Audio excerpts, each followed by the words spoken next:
bonjour à vous. Je vais aller vite parce qu'on a perdu. On a cette année, je pense que vous l'avez vu, qu'une demi-heure. Ça va très vite. On a déjà perdu 5 minutes. Donc, j'enclenche sur les chapeaux de roue. Je ne me présente pas. Tout y est. Et je démarre. Si vous avez des questions, n'hésitez pas, malgré le temps, à m'interrompre. Et si vous voulez les diapositives qui sont plus complètes que ce que je peux en dire, vous me remettez à la fin vos cartes de visite et je me ferai un plaisir de vous les renvoyer. Voilà. Alors, la Covid, je ne vous fais pas de dessin, on sait ce que c'est. Je pense que vous devez avoir quelques notions en termes d'impact sur la com et le marketing. Le consensus général qui est plutôt bon et que ça n'a pas apporté vraiment de nouveautés spécifiques Covid, sauf une, on va le voir, le fameux signe noir. Quant aux autres, ce sont des accélérations et des boosts. Mais ce qui est remarquable, c'est que quand on creuse, on voit qu'il y a quand même une multitude d'enseignements à en tirer. J'ai regroupé les constats sous forme de 4 qui permettent ce qui sont 4 grandes voies. Ce qui change vraiment, c'est ce qu'on a là. C'est l'époque signe noir. C'est quand même assez remarquable. On ne le sait pas. On sort largement du bio, mais on est vraiment rentré dans le 21e siècle. Le 20e siècle n'a pas commencé en 1900. En 1910, il vivait exactement comme au 19e siècle. Les femmes avaient des corsets, etc. Et les chevaux étaient largement majoritaires. Il y a eu la guerre qui a provoqué un choc. Et en 2018, les corsets ont disparu, les jupes ont raccourci, Chanel est arrivé. Et il y avait beaucoup plus de voitures parce qu'elles ont contribué à l'effort de guerre, les fameux taxis de la Marne. Donc ça a commencé 14 ans après. Et le 21e siècle a commencé 20 ans après. En 2020, à l'époque Covid. Et alors, qu'est-ce qui marque par rapport au 19e siècle? C'est qu'on est dans un autre siècle, ce n'est pas les mêmes circonstances. Ce qui marque, c'est qu'on rentre dans l'ère du signe noir, qui est le temps de l'incertitude. Tout peut basculer. Et on sait très bien, le Covid, il y a 70% de chances qu'il parte pour l'année prochaine, mais il peut revenir à tout moment. Il y a les incendies, les inondations. Et il y a une espèce de peur, de temps de guerre permanent qui va s'instaurer. Et cette espèce d'incertitude, quand on la creuse bien, elle va quand même induire d'énormes changements de consommation. Je vous en donne ici un tout petit exemple. Par exemple, notre individualité se sent menacée. On a besoin de se dire que Sauveur Fernandez, c'est moi et existe, ou vous. Eh bien, il y a eu un boom des colorations de cheveux chez les jeunes et de coupes très alternatives, parce qu'on a besoin de s'affirmer. Alors ça, c'est très important. Si vous êtes dans les colorants, dans l'affirmation de l'individualité, vous regardez votre produit, cela peut être des pattes, hein. Ça peut être une forme de communication. Ce n'est pas nécessaire d'être dans la cosmétique. Là, vous avez quand même une piste donc importante.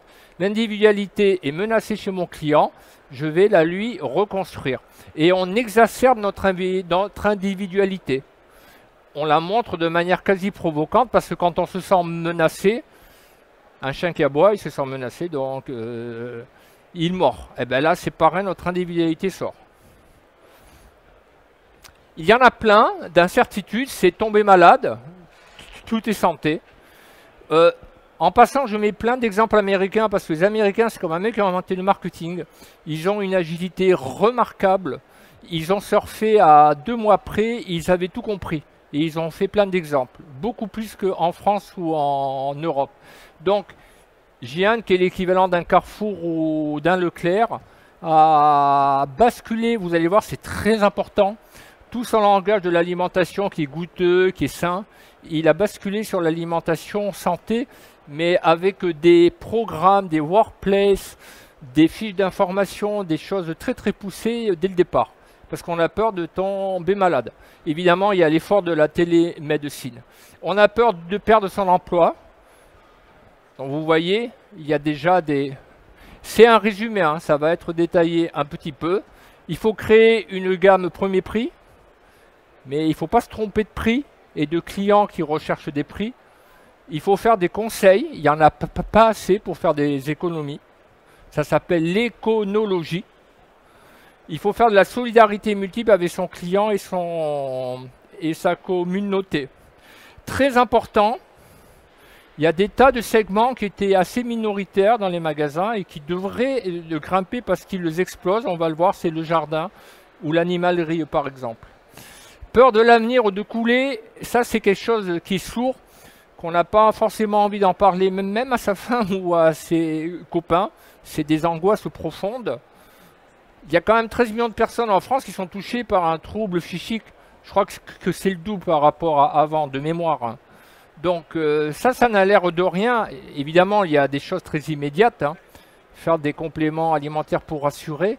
Mais on peut aussi, encore une fois, dire à son agence, qu'est-ce que tu peux faire avec ça? Sans toucher, par exemple, à mes carottes. La montée politique du populisme, ça ne concerne pas le bio, mais c'est très inquiétant. Heureusement, il y a un anticorps et un antidéfense qui se fait. Le populisme, c'est la peur de l'autre, en gros. Hein. Là, c'est la montée du besoin d'individualité, de l'inclusivité, des réunions collectives. Et la bio ne joue pas assez sur ça. Vous voyez, je vous ai mis des petits exemples ici.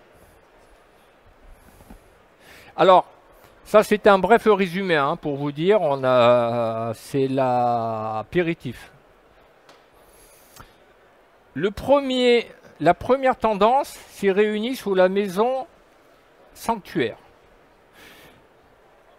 C'est quoi? La maison, c'est le cocooning. Je pense que vous connaissez ce terme. Hein. On l'utilise un petit peu moins et on l'utilisait plus dans les années 2000. C'est quand on sort du boulot et on est crevé. Le patron nous a cassé les pieds ou le client et on rentre chez soi et on aime sa télé, on aime ses enfants et tout ça c'est normal. Mais là on a basculé subtilement sur la maison sanctuaire, c'est-à-dire quand les bombes tombent, il y a les menaces, mais il y a un endroit où je suis sûr que je serai bien, qu'on ne m'enlèvera pas encore, c'est ma maison. Ce basculement subtil du rôle que doit remplir une maison, c'est pareil. Quand on gratte, il y a plein d'idées, il y a plein d'initiatives qui sortent et plein d'enseignements à en tirer. Ne lisez pas c'est pas parce que c'est moi qui les ai faites, mais ne lisez pas ces diapos trop vite parce que ça m'a pris presque un an pour comprendre ça. Donc, passez-y du temps, revoyez-les régulièrement et vous deviendrez vraiment des marketeurs, des communicants, des patrons de magasins, toutes les multitudes d'emplois, je pense, qui sont représentés ici. Vous aurez réellement basculé dans l'offre, dans les attentes, dans le 21e siècle. Vous aussi. On se sent protégé. Qu'est-ce que ça veut dire?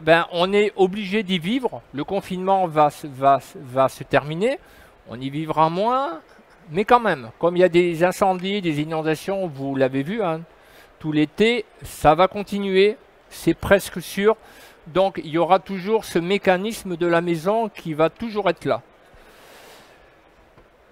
Voilà. Il y a, alors en conclusion, le chat par exemple, et on va le voir, prend une importance particulière. Alors en alimentation, on va faire un petit focus sur l'alimentation. Là, je n'ai pas le temps, je vous dis simplement ce qui est le plus important, hein, sinon cela prendrait 2 heures. Mais vous les avez, ces diapos-là. Quand on se sent isolé, par exemple, on cherche des saveurs exotiques et audacieuses. C'est un paradoxe. Je ne peux pas bouger, mais je peux voyager dans ma tête. Donc si vous avez une gamme de produits et qu'il y a des recettes françaises traditionnelles, il est peut-être temps de mettre une recette mexicaine. Vous voyez, c'est un exemple parmi d'autres. Hein.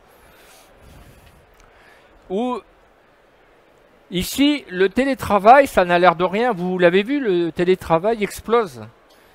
Il y a eu une accélération considérable du télétravail, au moins de 10 ans sur son adoption. Qu'est-ce que ça veut dire, le télétravail? Eh bien, qu'on prend le temps de déjeuner le matin. Moi, je le sais, ça fait donc 20 ans que je suis en télétravail. Je suis indépendant. Donc, Le matin, le déjeuner, c'est un moment et avant d'enclencher. Donc, il prend de l'importance et subtilement, et on va le voir, il faut lui donner une connotation santé. Et puis pas simplement qu'un moment plaisir. Et attention à la tribalisation. Dorénavant, la famille est obligée de cohabiter. Il y en a un qui cherche dans le petit déjeuner des nutriments parce qu'il reprend le sport. L'autre est vegan. Il y a l'ado qui est donc vegan. Il y a le papa ou le grand-père s'il est là, qui a un petit problème de santé.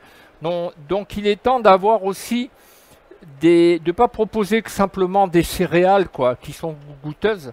Il faut essayer de faire 2-3 variétés de céréales.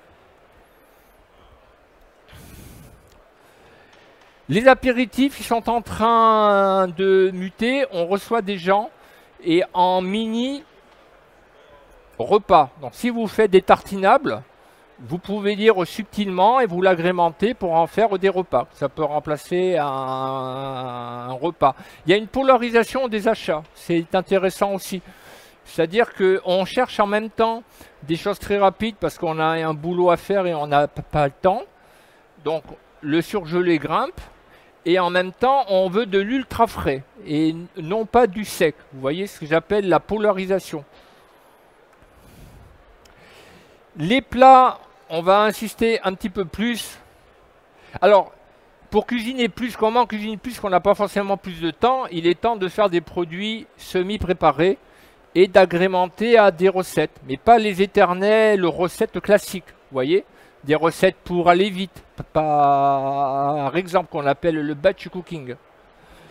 Et là, les explosions de repas qui explosent littéralement aux États-Unis et en Angleterre et en Allemagne aussi, sous forme de box kit ou autre, c'est en train de venir en France. Et l'explosion sera peut-être pas 2022, mais 2023. Mais il faut vous y préparer maintenant.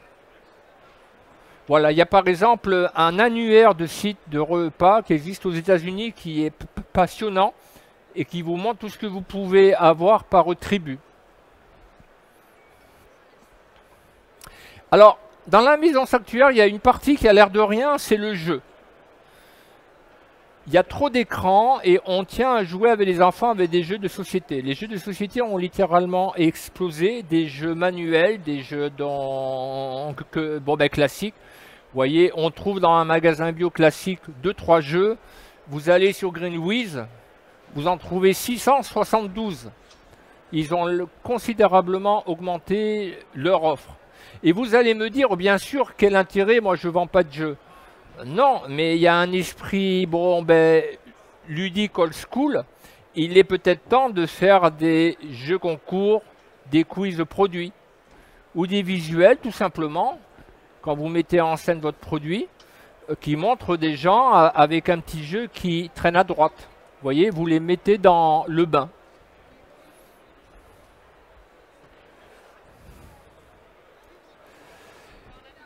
Dans la partie de détente, parce qu'il faut bien qu'on s'occupe quand on est confiné. Quand on ne sera pas confiné, on fera du télétravail, on vivra plus chez soi.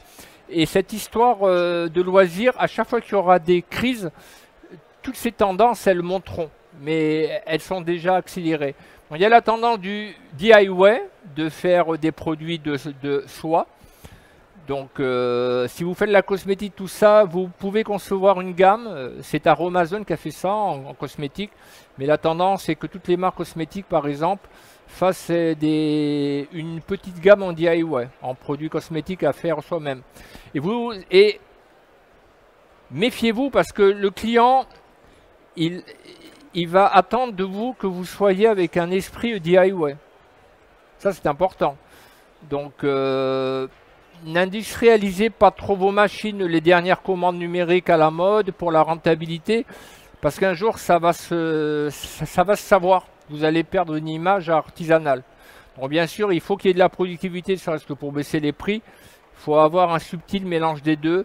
Gardez au moins un processus artisanal, quoi que vous fabriquiez, et mettez-le en avant dans votre communication. Soyez prudent parce que dans 2, 3, 4 ans, si vous ne faites pas ça, vous êtes trop industrialisé. j'ai visité des entreprises bio, sans les nommer, qui étaient fiers de leur dernière machine à commande numérique. Ils avaient tout automatisé pour baisser les prix. Ils disaient qu'ils étaient bio parce qu'ils avaient des filières. Ils auront des problèmes dans 2, 3, 4 ans. Donc attention, le DIY, ce n'est pas que faire soi-même. Vous devez prouver que votre entreprise a aussi, ou votre magasin, a l'esprit DIY. Bizarrement, besoin d'évasion, il y a un attrait pour les petites marques locales. Ça s'appelle le phénomène de curation aux États-Unis. Ça explose dans les consommateurs les plus convaincus. 53% ont de l'attrait. Donc ça veut dire qu'il n'y a pas assez de petites marques atypiques et en magasin bio. Il y a trop de marques installées. Je ne dis pas qu'il faut les enlever, ce serait donc en fait idiot. Mais il y a trop de marques installées. Et on constate que toutes les enseignes qui sont de nouvelle génération en e-commerce, en physique et aux États-Unis, qui sont phares dans cette tendance, ils mettent tous des marques atypiques en avant. C'est la course à la marque atypique. Elles sont largement courtisées. Alors qu'ici, vous allez dans une enseigne bio, vous dites que vous êtes une marque atypique, ben ils ne se précipitent pas, hein, pas encore. Mais ça ne va pas tarder. Alors vous, si vous dites, ben moi j'ai un problème, je ne suis pas une marque atypique, je suis déjà installé, j'ai un certain volume, bah déjà dans votre communication, donc arrangez-vous comme ça très bien le faire certaines grosses marques aux États-Unis, ou même moi je me suis fait avoir, je pensais qu'elles étaient petites et elles étaient grosses. Donc vous voyez, il y a plein d'enseignements à en tirer. Le jardinage et le besoin de voyage est tellement fort qu'il y a des entreprises d'électronique qui ont surfé sur cette tendance pour vendre des articles de voyage et de jardinage, alors que ce n'était pas leur métier. Les Américains sont vraiment forts, hein. Quand il y a quelque chose qui change, ils ont une réaction remarquable.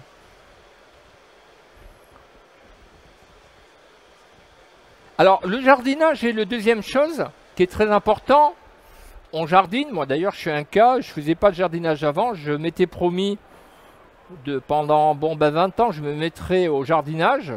J'ai eu un petit peu l'occasion avec la Covid, ça a été un truc, et maintenant je suis devenu fan de jardinage. Et tous mes amis, c'est pareil.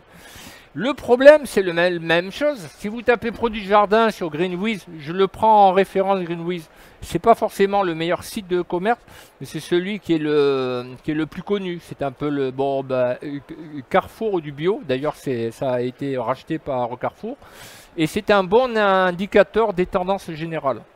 Donc, vous voyez, ils ont mis 60 résultats. En magasin bio, il y a combien de produits de jardinage? 3, 4, 5, 6, 10. Vous allez me dire, moi ça ne me concerne pas. Je fais des compléments et alimentaires. Ben, ne vous gênez pas, faites une petite gamme de jardin. Les nouvelles générations, il faut que vous sachiez que ce n'est pas parce que vous êtes dans le complément alimentaire que vous ne pouvez pas faire de cosmétiques ou de jardinage. Il faut qu'il y ait des liens, des rapports et un ADN qui soient respectés. Mais ça marche bien. Et si vous ne faites pas de jardinage, vous ne le faites pas, communiquez sur jardin. Si vous faites des pâtes, dites que vos pâtes sont cultivées avec l'âme d'un jardinier. Cela peut suffire, tout simplement.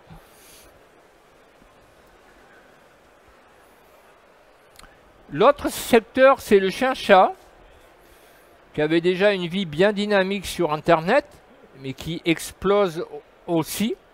Parce que il est devenu, la Covid a l'accéléré, c'était un petit compagnon, maintenant c'est presque un humain. Et la tendance que l'on voit dans les marques les plus dynamiques aux États-Unis, c'est que si vous allez sur ce site, par exemple, Spot Tango, vous avez l'impression que c'est un petit déjeuner pour vous. Le chat est traité exactement comme un humain. Ça, c'est vraiment la tendance d'une identification forte. Et on veut comme un humain, on ne veut plus de bobets croquettes. Je ne sais pas s'il y a des fabricants de croquettes ici ou de chien-chat, mais ce sera considéré dans 5 ans comme la croquette du low cost. Il y a plein d'initiatives où vous pouvez vous faire livrer à domicile sur abonnement votre nourriture fraîche tous les jours de chat. et c'est fait par un chef cuisinier. Vous voyez que les croquettes là... Bon, ceci dit, il y aura une phase intermédiaire qui sera le vrac en croquettes. Voilà, qui sera intéressante. Mais le véritable avenir, c'est le frais.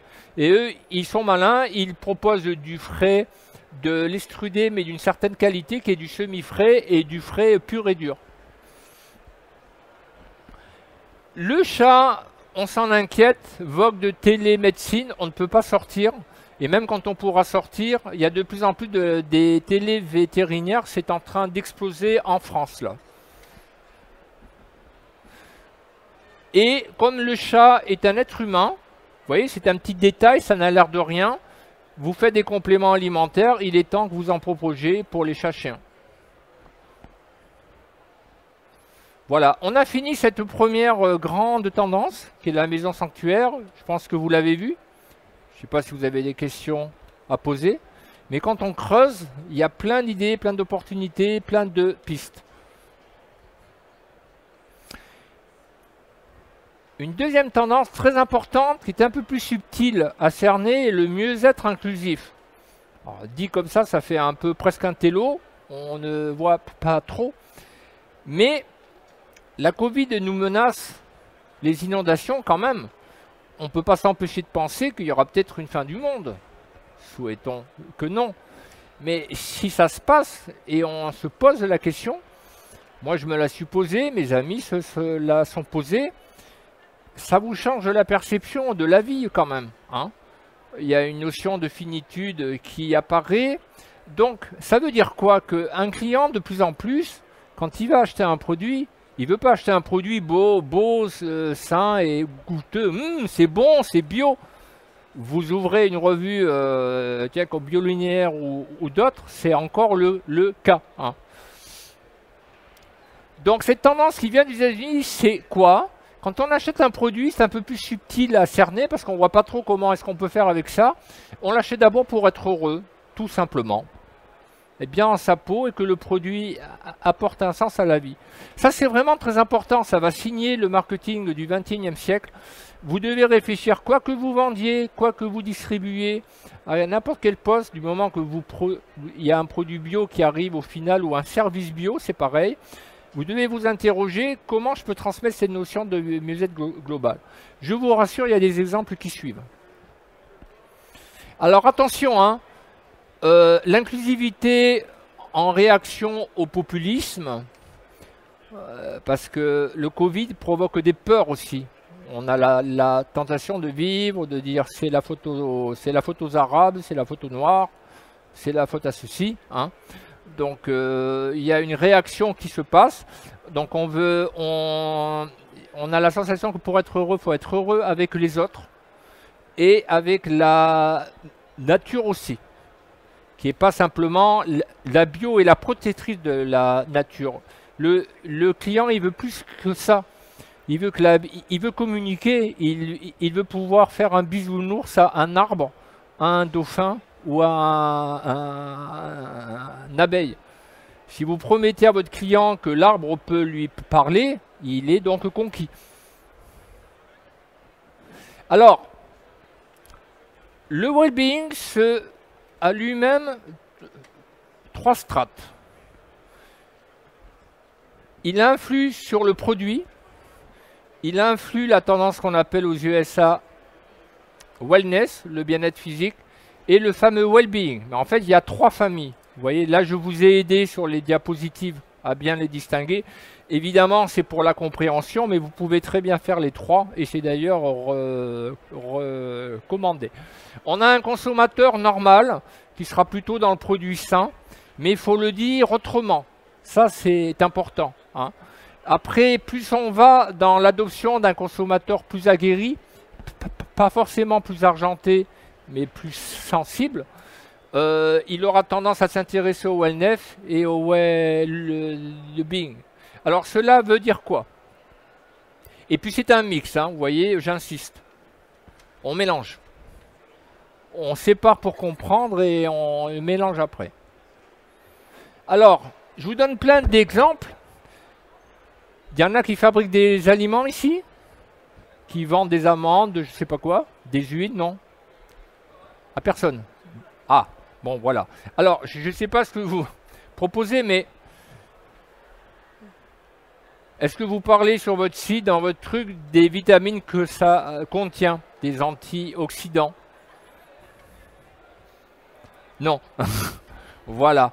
Donc, il y a des marques en Allemagne, c'est les pays qui sont les plus sensibles à ça. Quand vous avez une fiche sur ce site, quelles vitamines qu'on contient, c'est du groupe B, vous voyez, c'est unique. Si je vais sur un site français, je ne le vois pas. Ces amandes sont délicieuses pour un granola, vous voyez, ça oui. L'huile Bioplanète, c'est quintessence, la marque a été pionnière quasiment 10 ans avant. Mais maintenant, les huiles qui sont ciblées santé pour bébés, pour les femmes enceintes, cela fleurit à un grand standard. Donc n'ayez pas l'impression de copier ces marques-là, c'est la tendance. Vous devez avoir une offre santé plus aguerrie si vous êtes dans l'alimentaire. Je vous donne un exemple, c'est Zippy Pantry, un site très intéressant, c'est ce qu'on appelle les œufs épicerie alternatives. C'est un peu un Greenwiz 3.0. Plus avancé, plus pointu. Ils cherchent sur les dernières tendances du moment. Alors c'est un œuf distributeur. Hein. Eux, ils sont intéressants parce que quand vous voulez acheter des lentilles, des pâtes, des produits qu'on appelle des fonds de placard, pour un Français, des pâtes, c'est des pâtes quoi. Hein. Eh bien eux non. Ils vous disent dans les pâtes, tu veux qu'elles soient donc auto-immunes, qu'elles soient plutôt sympas pour ton cholestérol, pour ton cœur, et vous choisissez comme si vous étiez chez le docteur. Ça, c'est une tendance qui va fleurir, qui est encore innovante, mais ça devient courant. Je l'observe depuis un an. Aux États-Unis, j'avais 3-4 exemples il y a un an. J'en ai 30 ou 40 de tenants, 10 fois plus. Donc c'est en train de boom. D'ailleurs, ça veut dire que si on reste dans l'aliment, on achète du sec, du fond de placard. Après, on achète du vrac, hein, c'est déjà bien installé. Vous allez le voir plus tard, on achète du fresh, du fabriqué, du frais sur place. Et après, on achète un aliment donc santé. Ça ne veut pas dire que le goût, il est pas important, bien sûr, hein, mais il va falloir trouver une petite place à la santé. D'ailleurs, il y a une chaîne intéressante qui était en perte de vitesse, qui est assez connue en France, mais qui est encore plus connue aux États-Unis. Ils avaient un discours de restauration très, très classique. Et là, ils ont tout basculé. Ils ont fait un virage de santé et producteur. Et bam! Ils sont cités en exemple. Donc c'est une chaîne de restauration qui vous dit quand vous venez chez nous, eh ben, vous avez un plat qui est fait par des médecins. Tout est fait pour que vous soyez en forme. Vous voyez, la restauration, il y en a, à ma connaissance, il n'y en a pas ici.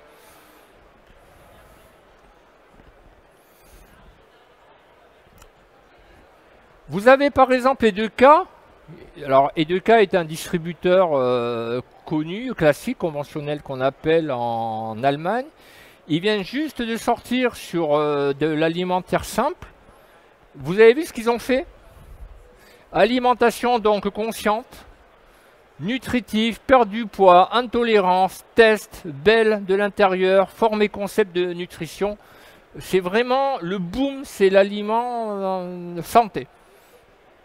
Alors, tombez pas dans le piège, j'ai un client et il me dit « Mais M. Sauveur, c'est pas nouveau ce qu'on dit, ça fait très longtemps dans la bio qu'on dit que c'est sain. » Bah oui, mais vous vous contentez de dire que c'est sain. Et vous déduisez que le client, il va... Et non, ça ne suffit plus. Si vous vous contentez de dire ça, vous êtes mort dans 5 ans et même dans 3 ans. Il faut le développer, il faut créer des programmes. Vous voyez, prenez ces exemples-là. Quand vous aurez les diapositives, il y a les URL sans contenu. Vous cliquez sur l'image et ça vous mène sur le site. Un autre, alors là, on est dans le Wellness, on a quitté le produit sain. Le wellness, c'est quoi? C'est la forme physique. Évidemment, on a toujours acheté bio, mais ça s'est considérablement sophistiqué, là aussi. Il y a des nuances.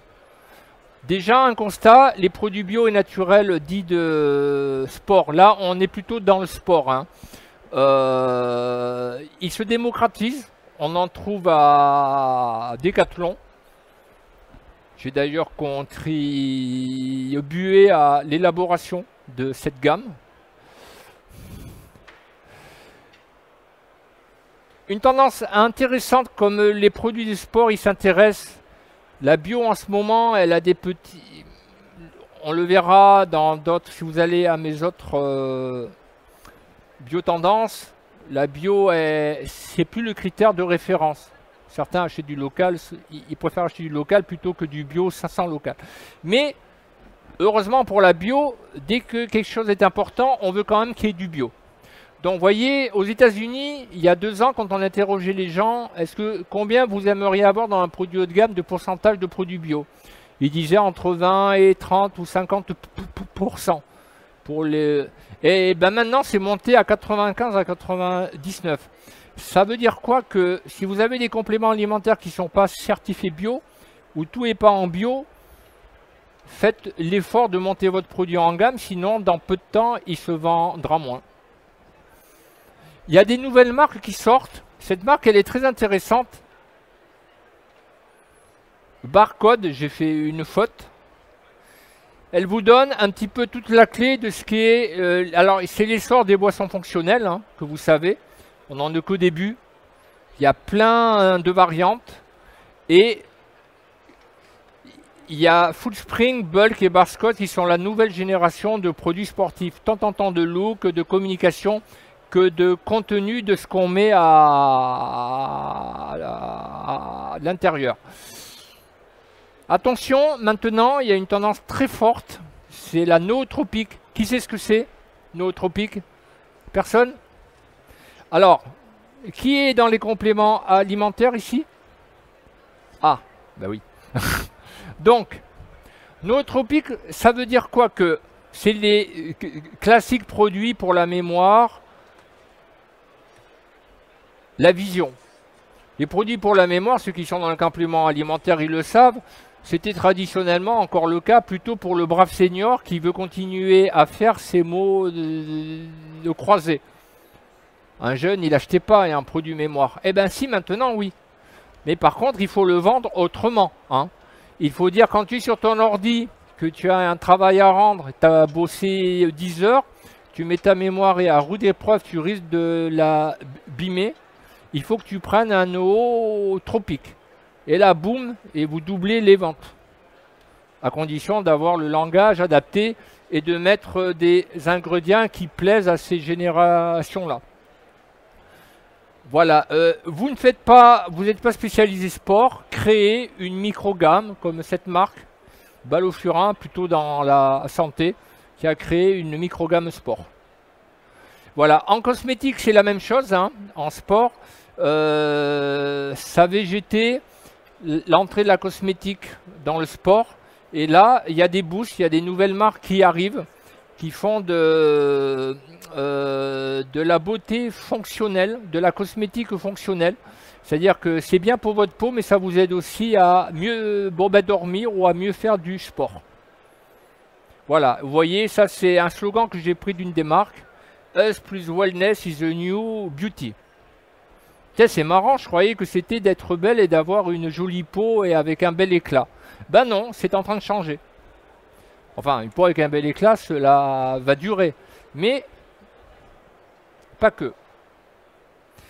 Alors ça c'est très important, le well-being pour les magasins. Alors les enseignes bio pour l'instant, elles sont commandées sur cette thématique-là, sont larguées. Hein.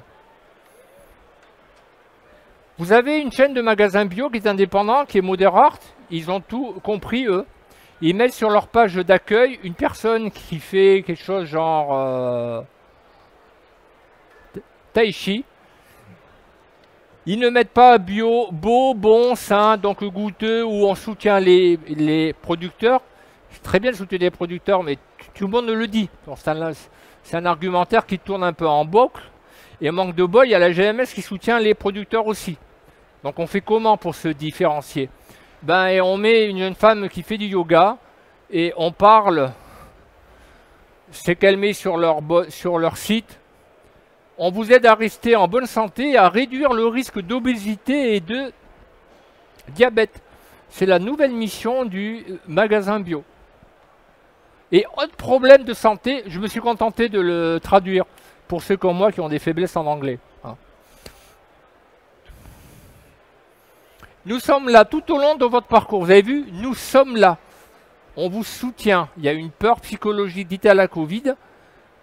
Ils disent avec une simple phrase, nous sommes là. Ça, c'est un mot qui devrait être dans votre marketing. La beauté mieux-être, c'est le bon... Alors évidemment, quand on pense à well-being, il y a le grand succès du yoga, la méditation, tai chi. Donc ça maintenant, des marques start-up ont bien compris ça et mettent en avant toute cette ambiance. La beauté dite inclusive, on veut être bien avec les autres. Vous voyez, c'est une box de alimentaire. Vous avez vu ceux qui mettent? Notre gamme de box, elle est cool parce qu'elle est issue de BIPOC, API, Latinx and Femol. Donc c'est-à-dire que c'est fait par des transgenres, des noirs, c'est l'équivalent ici, on dirait plutôt arabe. C'est fait par des gens qui sont en difficulté financière. Vous voyez, donc c'est l'inclusivité. Et le produit il se vend.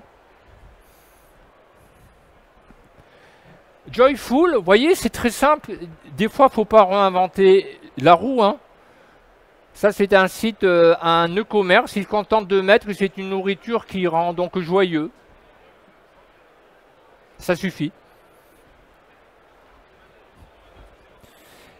Alors voilà, je ne m'attarde pas parce qu'il me reste combien de temps? Oula, 5 minutes. Alors, il y a évidemment toute l'arrivée d'Internet qui est très importante. Il faut en tenir compte. On ne peut pas faire l'impasse sur Internet. C'est impossible. C'est comme dire en 1960, tout le monde a des cartes de visite. Ben moi, je n'ai pas envie.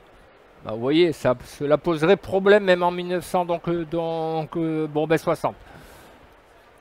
Le concept de nano-proximité,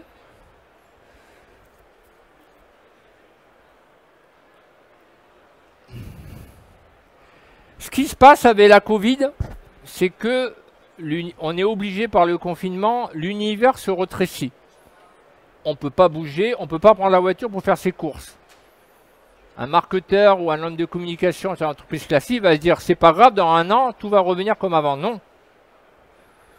Les gens, ils s'attardent.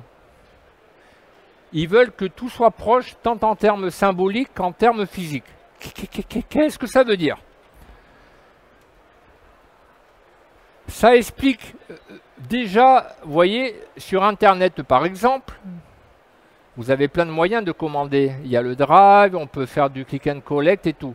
Mais on constate que les systèmes qui progressent le plus vite, des systèmes où soit on est livré à la maison, soit c'est du Drive piéton que je détaillerai dans la prochaine à 13h de mémoire. Donc, on veut que ce soit proche. Évidemment, c'est du e-commerce, mais on le reçoit juste à 5 minutes à pied de son domicile. Vous voyez? Et ça va rester. Évidemment, il y a l'essor du produit local. Et warning, la venue du e-commerce qui explose aux USA, qui explose en Allemagne, qui explose en Angleterre, qui va exploser dès 2022. C'est-à-dire qu'on se fait livrer en 15 minutes. Ce qui est intéressant, c'est que la notion de rapidité, d'immédiateté, de proximité, elle est là. Pour ça, c'est une tendance qui est très très prometteuse. Alors, cela veut dire quoi? Qu'il y a la montée du locavorisme, c'est le premier constat que tout le monde a fait. Mais attention, ça monte en exigence. Les gens, quand ils s'intéressent à quelque chose, ils creusent. Vous ne pouvez plus vous contenter de dire c'est fait par quelqu'un qui est près de chez vous.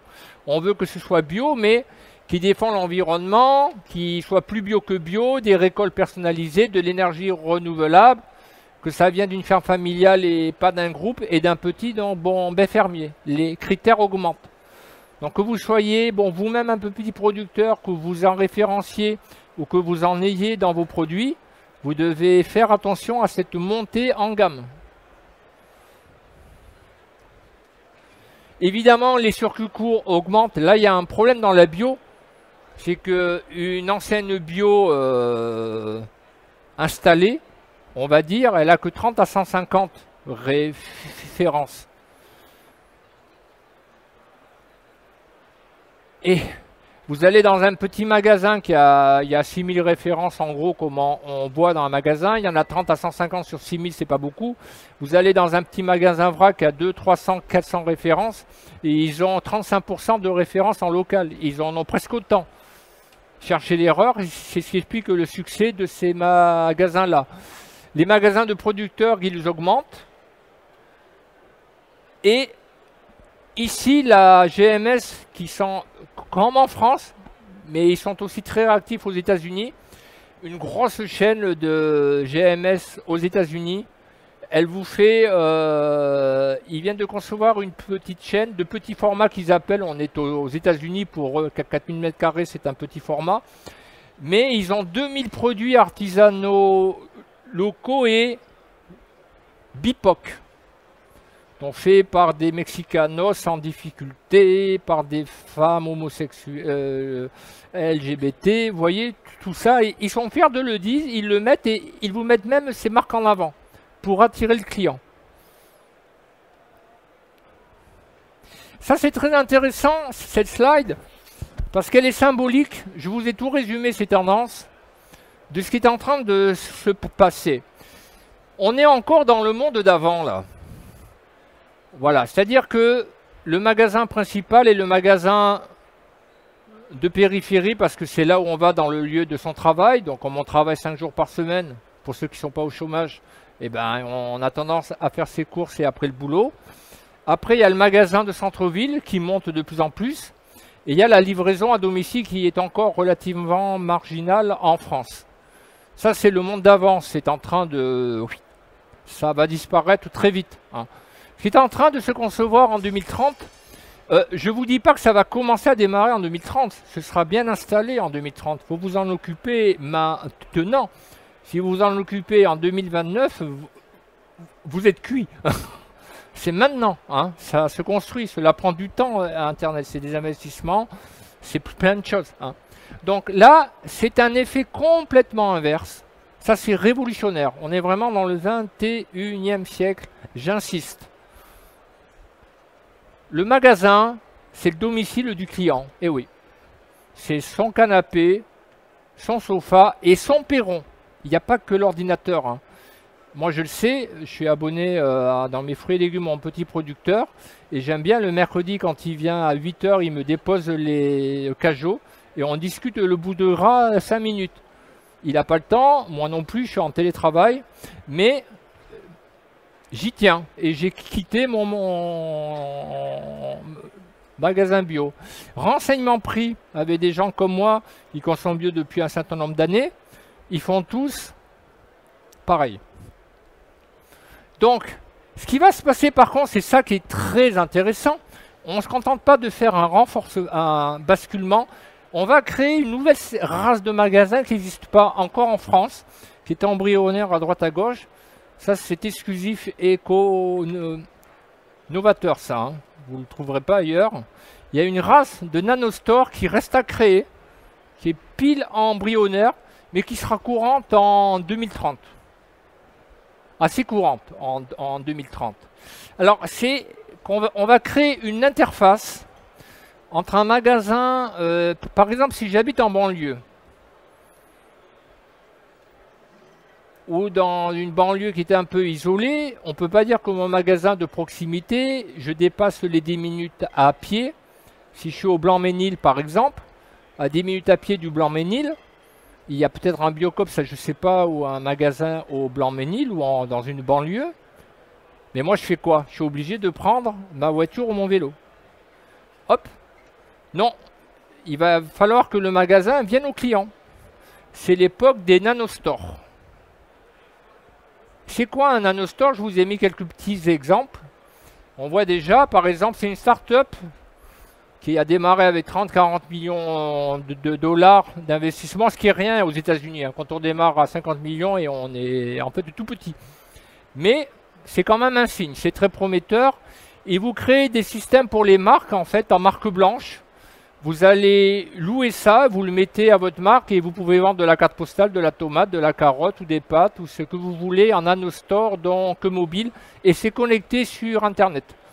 Donc quand les gens veulent acheter leurs pâtes, ils réservent et ils commandent et vous les préparez et vous les envoyez. Cet imaginaire de venir, il est très fort pour l'instant. C'est les producteurs qui se contentent de venir et au cul du camion, vous avez commandé genre un map, ça et ils vous le livrent. Mais ce qui va venir, c'est que c'est le producteur, s'il est très malin, il va venir avec un petit camion.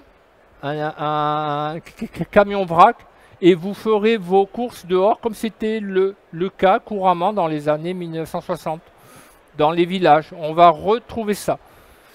C'est le vrac volant, c'est Biocop Scarabée qui a cette initiative qui est excellente, qui mérite d'être mise en avant. Et on aura aussi dans certains cas, mais il ne faut pas en abuser parce qu'il n'y a pas de contact humain, les casiers distributeurs de légumes vont fleurir.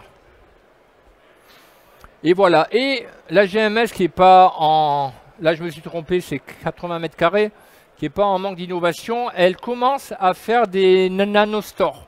Vous voyez, eux qui ont inventé le hypermarché gigantesque qui a tué le petit commerce, c'est assez fascinant les retours de situation. Ils sont en train de réinventer le petit commerce. Cherchez l'erreur.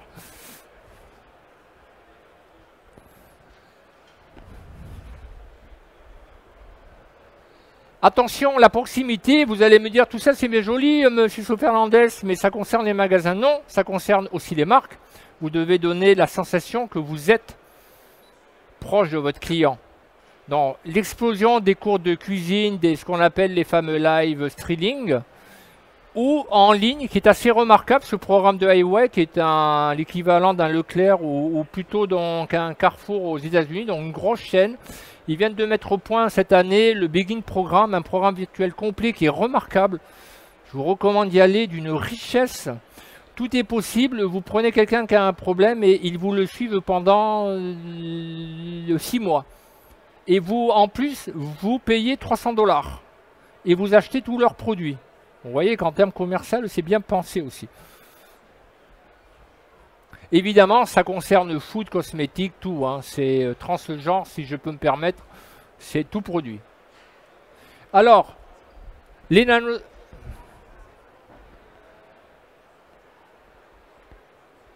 Très important, il faut prendre conscience d'une chose. En 2000, on rentre dans le quatrième, le magasin lieu de vie.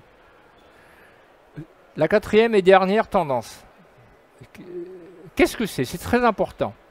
En 2027, il n'y aura aucune raison sensée de faire ses cours dans un magasin. Vous aurez un truc genre Alexa ou Siri. Vous direz, Alexa, tu m'excuses, mais je n'ai pas le temps de te parler. Vous parlez à une machine. Est-ce que tu peux prévoir me faire une liste de courses avec les meilleurs promos, mais je ne veux pas que tu ailles là, je veux que tu ailles plutôt là. Et je reçois Jean-Jacques. Ah, Jean-Jacques, c'est celui qui a des problèmes de cholestérol, oui. Tu me fais une liste de courses, et comme c'est des amis que je trouve pas terribles, ils m'ont fait une crasse, tu mets pas trop de moyens. Ok, il vous fait une proposition temps réel sur votre écran, vous dit bon, c'est ok, et vous allez partir travailler car vous êtes en retard. Ça va être une réalité à partir de 2027. Pas aussi intuitive en langage courant comme je vous l'ai fait, mais on pourra déjà quand même parler à sa machine. Ça veut dire quoi? Ça, c'est quand même très important. C'est peut-être même le plus important. Est-ce que le magasin va disparaître? Ça va devenir d'une facilité. Je vais vous donner un bon exemple. 2000, c'est déjà le cas aux États-Unis, hein. Là, je vous parle de 2027 quand ça va être une réalité. Je regarde un film à 10 heures, à 11 heures, il m'a donné un gros mal de tête. Oups, je m'aperçois que j'ai pas d'aspirine. Je commande une aspirine, je l'ai en 15 minutes. On me la livre chez moi. Vous vous rendez compte? Ou j'ai une petite aventure, je ne l'avais pas prévue, j'ai un gros coup de bol, je ne vais pas la rater, je commande des préservatifs. Je les ai en 15 minutes. Donc ça va changer. Ça veut dire qu'il n'y a plus besoin d'aller dans un magasin. Or, heureusement, le magasin, et on en a besoin pour deux raisons. Parce qu'on n'est pas fait pour ouvrir des écrans et parce que c'est trop cher d'être connu sur Internet. Ça c'est très nouveau. Ça date de quelques mois, c'est une prise de conscience et aux États-Unis. Il est moins coûteux de faire venir un client par un magasin que par Internet. Donc c'est pour ces deux raisons-là. Alors évidemment, les magasins bio, ils ont du boulot, hein. Là, je vous ai pris des choses que j'ai pris au hasard, soit moi-même en photo ou pris sur Internet. Voilà à quoi ressemble un magasin bio. Ça, pour un lieu de vie qui donne envie d'y aller, alors que j'ai aucune raison valable d'y aller, il faut me donner des motivations, là, hein. Et regardez ce qui se passe aux USA. Uniquement en façade. C'est un peu plus joli, non? Là, il y a un gros problème. Alors, le lieu de vie, bien sûr, c'est pas que la façade. Je vous signale que les grandes surfaces, on en a pris conscience. En 2008, elles ont fait un texte fondateur, Carrefour. Ils ont dit qu'il fallait qu'on soit proxy. Ils ont pressenti la fin des hyper, à une époque où les hyper, ils marchaient très bien. Ils ont investi les centres-villes à l'époque où les magasins bio étaient en train de les quitter pour aller en périphérie. Et maintenant, ils ont créé un test fondateur, c'est il faut du relationnel en magasin. Et vous allez me dire, c'est déjà fait. Bon, le relationnel, on a besoin d'un conseiller de marque de petits pois, on demande quelqu'un, il nous renseigne, mais ça ne transpire pas le relationnel dans un magasin bio. Et ni d'ailleurs dans une marque bio qui communique sur Internet. Donc, les marques américaines encore, là, je vous ai pris un exemple de magasin bio, vous voyez, ils l'ont sur la page d'accueil de leur site, c'est une autre marque. Passion pour la bonne nourriture et la santé, vous l'avez vu, c'est en train de devenir un marqueur, la santé. Le bien-être, qu'on appelle well-being, tout en voulant être un lieu de rassemblement pour faire ses achats, manger et travailler. Tout est dit, c'est la mission du magasin bio. Alors évidemment, là, je vous ai détaillé, je ne rentre pas dans les détails, ce qu'on entend par un magasin de vie. Avec une clé quand même, c'est le vendeur, il va falloir réinventer le vendeur de antan. J'ai fini, voilà. Je vous ai mis des exemples, je suis obligé de raccourcir, mais vous les avez si ça vous intéresse. Il va falloir réinventer le magasin si on veut que les clients viennent. Vous pourriez me dire, c'est pas très grave, j'ai de la vente en ligne sur Internet. Oui, mais le problème, c'est que les magasins bio, ils n'ont pas de vente en ligne. Ils n'en avaient pas il y a 1 an et demi, ils en ont, mais c'est une V1 qui est largement dépassée, j'ose le dire, qui n'a pas grand-chose à voir avec l'écosystème que la GMS a créé, ou les licornes, qui est le prochain thème de cet après-midi. Donc là, il va y avoir des défis. Et voilà. Ça, c'est ce qu'on trouve dans un hyper, mais vous allez dans un magasin bio, c'est pareil, hein. C'est des linéaires. Et c'est des produits. Il y en a moins, mais il y a quand même 5000 références et c'est cette même sensation. Et ce qu'il va falloir retrouver, c'est le magasin marché. On voudra aller l'ambiance d'un... Alors ça, c'est une énorme tendance qui est déjà identifiée depuis 2 ans, qui a été relativement bloquée par la Covid et qui est en train de revenir en force. Et je vous ai mis des exemples ici. Vous voyez ? À la fois en magasin bio et en GMS, etc. pour vous donner une bonne idée du magasin de demain. Quand je dis demain, c'est vraiment demain, hein. Ce n'est pas dans 20 ans. Et voilà, je vous remercie. Voilà, un autre truc que je n'ai pas vu, mais vous regarderez, c'est quand on regarde dans les segments, il va falloir réinventer aussi le classique rayon santé et beauté. Voilà, et très important, je termine par ça. Traditionnellement, dans un magasin, on attire les clients avec des fruits à légumes. Ça, c'est en train de devenir old school. La zone chaude du magasin, c'est ici. C'est le standard. Il est en train de se construire. Il sera courant dans 5 ans. Il y a des exemples très intéressants de magasins bio, précurseurs qui ont fait ça. Mais si on regarde les milliers de magasins bio qui sont là, il y en a encore très peu. Et voilà, vous avez ici votre avenir proche. Et je vous remercie de votre écoute et je m'excuse pour le temps des passements.